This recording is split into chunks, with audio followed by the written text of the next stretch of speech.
Wawasan cerkak kanthi irah-irahan mesem. Anggitane Gracia Novika Agniforita.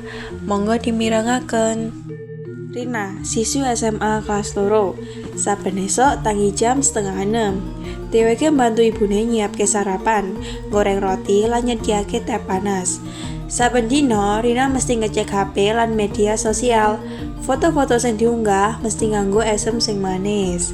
Nanging komentar saka kanca-kanca kadang nyenengke, kadang nyakitke ati. Rina kepengen disenengi kanca-kancane, nanging uga wedi diwenehi guyonan kasar. Sakwise sarapan, Rina mlaku menyang sekolah. Ing dalan, dheweke ndeleng kanca-kancane padha guyu karo HP-ne. Rina mikir, apa aku bakal diguyu maneh? Saben jam istirahat, dheweke luwih seneng meneng ing pojokan kelas, ngecek HP meneh. Notifikasi terus teko, saben ana komentar Allah, atine tambah sedih. Kadang dheweke kalingan foto sing biyen dadi populer.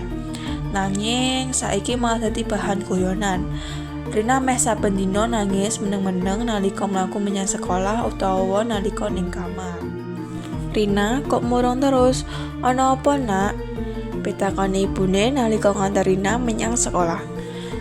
Ora apa-apa, Bu. Kanca-kanca ing media sosial padha nyritake Allah. Jawab Rina nyender pundak ibune. Kok iso ngono? Cerita kabeh marang buwe ben buwe ngerti carane nulungi. Ibune ngiyopake. Aku wedi, Bu. Yen diceritake padha guyu maneh, malah tambah isin. Rina suara alon. Ora bakal, Nak. Guru BK bisa nulungi kowe supaya ora krasa sepi. Kowe ora dhewenan. Ibune nyengkuyung. Saben dina komentar negatif saka kanca-kanca gawe Rina tambah ora percaya diri. Ing kelas nalika guru maringi tugas presentasi, dheweke malah ora wani ngomong. Kanca-kancane guyu, gawe Rina luwih isin lan sedih. Dheweke meh saben dina nangis, meneng-meneng nalika mlaku menyang sekolah utawa nalika ning kamar. Ibune mung bisa milu prihatin lan menehi semangat. Rina, ayo cerita, kowe ora perlu meneng dhewean. Ibune nyoba nyengkuyung. Aku ora wani, Bu. Aku wedi yen padha guyu meneh. Rina nangis setitik. Awak dhewe iso golek solusi bareng. Kowe bakal ketemu guru BK, dheweke bakal bantu. Ibune ngajak. Rina banjur ketemu guru BK. Dheweke cerita kabeh saka komentar negatif nganti rasa wedi ngomong.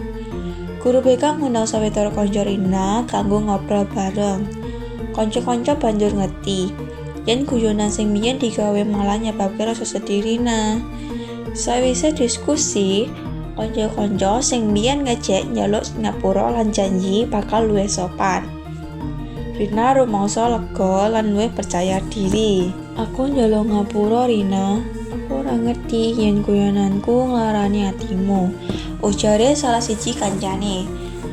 Matur nuwun. Saiki aku luwih lega lan ora wedi meneh. Rina mesem. Ayo saiki padha njogo omongan supaya kabeh nyaman. Guru BK nambah.